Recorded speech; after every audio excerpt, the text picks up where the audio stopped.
જય શ્રી કૃષ્ણ મિત્રો, આજે કેરીમાંથી આપણે બે વાનગીઓ બનાવવાના છે, છૂંદો અને મુરબ્બો.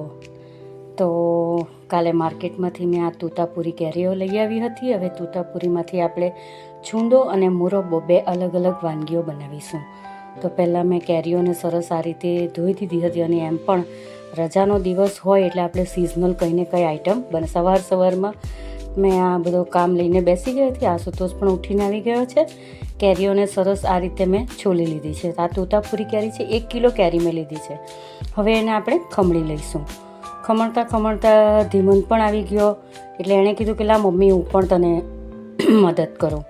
તો થોડીક કેરીઓ ધીમંતે પણ સરસ ખમણી આપી મને, એટલે મારું કામ થોડું હળવું થઈ ગયું. હવે મેં બંને એક સરખા ભાગે કેરીઓ વેચી કાઢી. છીણને બે તપેલીઓમાં છૂંદા અને મુરબ્બા માટે મેં થોડે કેરીના નાના ટુકડા પણ અંદર એડ કર્યા છે. હવે મુરબ્બો આપણે જે બનાવીશું ને તેમાં 1.5 ગણી ખાંડ ઉમેરવાની હોય છે, અને આ રીતે મેં 1.5 ગણી ખાંડ એડ કરી દીધી છે, અને છૂંદામાં 1.25 ગણી. બંનેને મિક્સ કરીને હવે ખાંડ આપોઆપ ઓગળે ત્યાં સુધી આપણે એને રાખવાનો હોય છે.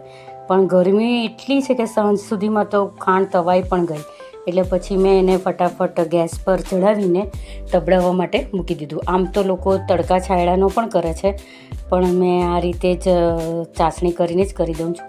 તો પહેલાં મેં મુરબ્બાને મૂકી દીધો હતો.